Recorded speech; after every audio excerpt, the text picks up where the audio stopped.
अगर हमारे नेता को बिहार के मुख्यमंत्री के रूप में बड़े नेता स्वीकार करने के लिए तैयार हैं, इसका मतलब है कि बिहार के युवाओं की जनभावनाओं का वो कद्र कर रहे हैं। हाँ, कहीं ना कहीं थोड़ी बहुत बातचीत चल रही है और कई दिनों से चल रही है। इतनी बड़ी ताकत, इतनी फौज बनी हुई है, इतने बड़े बड़े कार्यक्रम हुए हैं, ऐसे में इस संख्या पर बात करना भी बेईमानी मुझे नजर आती है। तो जैसी परिस्थिति आती है उसके अनुरूप नीति बनती है। उम्मीद यही करना चाहिए कि हमारी पार्टी की भी आकांक्षाएं पूरी हो, हमारे सहयोगी दलों की भी आकांक्षाएं पूरी हो। परिस्थिति ऐसी कभी नहीं आने वाली है कि आदरणीय नरेंद्र मोदी जी से अलग होकर के वो चुनाव के मैदान में जाएंगे।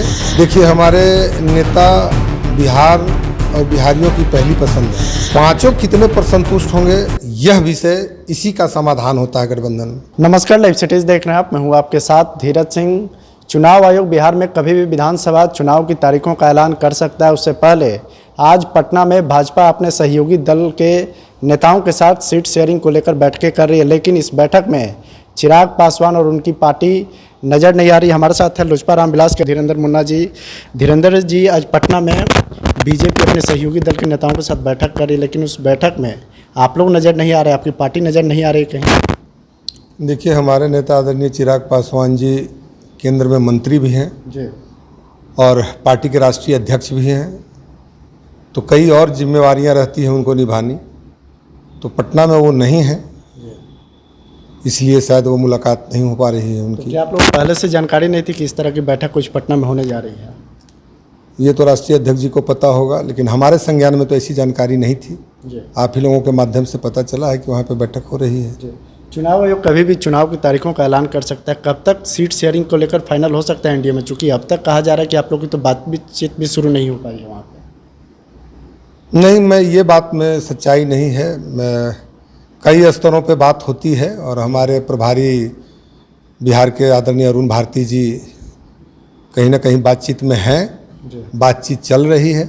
लेकिन हाँ, ऑफिशियली एक बार राष्ट्रीय अध्यक्ष जी और बाकी पार्टियों के राष्ट्रीय अध्यक्ष लोगों की जब बातचीत होगी आपस में, तभी इसको औपचारिक रूप से माना जाएगा कि बातचीत चल रही है। मतलब जो बिहार के प्रभारी हैं आपकी पार्टी की, वो बातचीत कर रहे हैं सीट शेयरिंग को लेकर? हाँ, कहीं ना कहीं थोड़ी बहुत बातचीत चल रही है और कई दिनों से चल रही है। कितने सीटों का एक्सपेक्टेशन है? चूँकि पिछली बार तो आप लोग अकेले लड़े थे, 130 से अधिक सीटों पर चुनावी मैदान में उतरे थे। इस बार गठबंधन के अंदर चुनाव लड़ना, क्या एक्सपेक्टेशन है आप लोगों का? धीरज जी, यह सवाल हमारे लिए बहुत ही मौजू और चिंता का विषय है। आपने जो सवाल किया है इस संबंधित वादित उन्होंने अरुण भारती जी ने एक ट्वीट भी किया था कि संख्या किसी ने पूछा तो हालांकि ये व्यक्तिगत है, गठबंधन में ये बातें नहीं हो सकती है, लेकिन आपने उसका जिक्र कर दिया है तो निश्चित तौर पर हम चाहते हैं कि इतने बड़े कार्यकर्ताओं की फौज है, 5 साल से लगातार वो बिहार के गलियों में, गाँवों में घूम रहे हैं। लोगों को बिहार को कैसे आगे बढ़ाना है, उनके जीवन स्तर को कैसे सुधारना है, सारे विषयों पर पार्टी के विजन को रख रहे हैं। उनकी भी आकांक्षा है कि इन बातों को सदन में रखें, सदस्य बन करके उनको समाहित करना, ये प्राथमिकता हमारे राष्ट्रीय अध्यक्ष जी के, हमारे प्रभारी जी की जरूर है। और इसके लिए मुझे संख्या की आवश्यकता होगी, लेकिन संख्या कितनी होगी, कहाँ होगी, ये सब बात गठबंधन के बड़े नेताओं के बीच में जब तय होगी तब बात होगी। लेकिन आप लोग को तो कहा जा रहा है कि 20 से 25 सीटों के अंदर ही निपटा देने की तैयारी है वहाँ पर। देखिए, निपटाने वाला शब्द जो है 2020 में भी बोला गया था जी। तो 2020 में तो हम अकेले चले गए थे, उसी कारण से यही संख्या जो आप कहीं से मार्केट में आ रहा है, पता नहीं कहाँ से आता है। सूत्र आप लोगों के ज़्यादा मजबूत है, हम लोगों से तो कोई नहीं पूछते हैं लोग। लेकिन इस तरह का बात जो है वो कहीं ज़मीन पे नहीं है। जब पार्टी इतनी बड़ी ताकत, इतनी फौज बनी हुई है, इतने बड़े बड़े कार्यक्रम हुए हैं, ऐसे में इस संख्या पर बात करना भी बेईमानी मुझे नज़र आती है। अगर इसके इर्द गिर्द भी रहा तो क्या आप लोग 2020 की तरह ही अकेले चुनावी मैदान में उतरना पसंद करेंगे?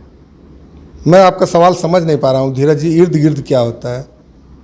मतलब जो एक्सपेक्टेशन है आप लोग के, अगर उस अनुरूप नहीं रहा मामला तो 2020 के चुनाव की तरह ही मैदान में उतरेंगे फिर? राजनीति में हर पल परिस्थितियां बदलती है धीरज जी। एक कोई फार्मूला अगर सेट होता तो हर चुनाव में जितनी कवायद आप लोगों को करनी पड़ रही है, कभी यहाँ कभी वहाँ, ये नहीं करना पड़ता, तब तो फार्मूला सेट होता। हर घंटे हर बात के बाद कुछ न कुछ नीतियाँ, कुछ रणनीतियाँ, चूँकि चुनाव की लड़ाई कहा गया है चुनाव का, तो रणनीति में तो बराबर बदलाव होता ही रहता है। तो जैसी परिस्थिति आती है उसके अनुरूप नीति बनती है। तो तब की बात तो मैं तब बता सकता हूँ। फिलहाल खुशनुमा माहौल में पटना में बातचीत चल रही है। उम्मीद यही करना चाहिए कि हमारी पार्टी की भी आकांक्षाएं पूरी हो, हमारे सहयोगी दलों की भी आकांक्षाएं पूरी हो। उस खुशनुमा माहौल में आप शामिल नहीं हुए, आपकी पार्टी भी शामिल नहीं हो पा रही है। देखिए, शामिल होने के लिए तो मैंने बताया कि वहाँ पे हमारे नेता उपलब्ध नहीं हैं और हमारे प्रभारी जी भी उपलब्ध नहीं हैं। अधिकृत जो व्यक्ति होंगे वही बड़े नेताओं के साथ बातचीत करेंगे। इसके कोई और मायने अभी निकालने की आवश्यकता नहीं है। एक सवाल है धीरेन्द्र जी की, जमुई की जो सिकंदरा सीट है उसको लेकर कहा जा रहा है कि आप लोग की पार्टी और जीतन राम मांझी जी की पार्टी में खिंचातान देखने को मिल जाएगी, चूँकि वहाँ पर अभी सिटिंग जो एमएलए हैं वो जीतन राम मांझी जी की पार्टी के, आप लोग भी चाह रहे हैं उस सीट पर अपने कैंडिडेट को चुनाव लड़वाना। देखिए, आदरणीय जीतन राम मांझी जी हमारे अभिभावक हैं, बिहार के पूर्व मुख्यमंत्री हैं और 40-50 सालों का उनका राजनीतिक अनुभव रहा है। इसको खींचतान नहीं कहा जाएगा। सीटें जो हैं वो भी लड़ना चाहते हैं। कुछ ऐसी सीटें हैं जहां हमारी दावेदारी है, कुछ वैसी सीटें हमारे तरफ से होंगी जहां उनके खाते में है। गठबंधन होता भी इसीलिए है और बातचीत आपस में होती भी इसी के लिए है कि आखिर किस सीटों पर कौन लोग विजयी प्रत्याशी बनकर के आएंगे। महत्वपूर्ण ये हमारे लिए भी उतना ही है और घटक दल के नेताओं के लिए भी उतना ही महत्वपूर्ण है कि जो सीटें जिनको जितनी मिले उसमें ज़्यादा से ज़्यादा सीटें जीत कर और आदरणीय प्रधानमंत्री जी, आदरणीय मुख्यमंत्री जी के झोली में डाला जाए। एक चर्चा ये भी चल रही है कि आपकी पार्टी के जो शीर्ष नेता हैं उनके से कांग्रेस और आरजेडी के नेता भी लगातार संपर्क कर रहे हैं, कितनी सच्चाई है इन सब चीज़ों में? देखिए, राजनीति में एक जगह पे बैठना और चर्चा करना ये तो आम बात है ना। सदन के अंदर में अगर जाएंगे तो सभी से चर्चाएं होती है। अगर कोई उत्सव होता है या कोई गम होता है तब भी एक दूसरे के यहाँ जाने की परंपरा रही है। और अगर कोई पुराने बड़े नेता हैं, अगर आपस में बातचीत करते रहते हैं तो इसको आप जिस तरह से दिखाना चाह रहे हैं उस तरह की बात है नहीं। लेकिन हाँ, ये दौर है कि हमारे नेता पसंदीदा नेता रहे हैं। हमारे संस्थापक नेता आदरणीय रामविलास पासवान जी के रिश्ते सारे दलों के क्रॉस द गठबंधन सभी से अच्छे रहते थे। उन्हीं के पुत्र हैं और काफ़ी लोकप्रिय भी हैं युवाओं के बीच में, न सिर्फ बिहार में बल्कि पूरे देश में। मतलब संपर्क में है, चुनाव के लिहाज से है कि नहीं, इस पर आप लोग नहीं कह पा रहे? नहीं, देखिए, संपर्क में होना और आप उसको गठबंधन के दिखाना, दोनों दो चीज़ें हैं। राजनीति में बराबर मैं कहता हूं कि राजनीति में कोई दरवाज़ा नहीं होता है। जैसे लोग कहते हैं कि क्या परमानेंट दरवाज़ा बंद हो गया है, एक पतला सा चिलमन होता है जी। तो उसी चिलमन के में लोग अपना भूमिका निभाते रहते हैं। तो अगर एक्सपेक्टेशन पूरा नहीं हुआ तो ये भी देखा जा सकता है कि जो छोटा सा चिलमन आप कह रहे हैं जो खुला हुआ है, हो सकता है कि जाना पड़े उधर आप लोग। हमको लगता है कि अभी ये समय नहीं है अगर मगर में बात करने का। फिलहाल बहुत खुशनुमा माहौल में चल रहा है और इतना तय है कि हमारे नेता आदरणीय चिराग पासवान जी लगातार बोलते हैं कि मैं पितृत्व भाव रहता है आदरणीय प्रधानमंत्री जी के लिए। खुद को हनुमान भी बताते हैं, आप ही लोगों ने नाम दिया है।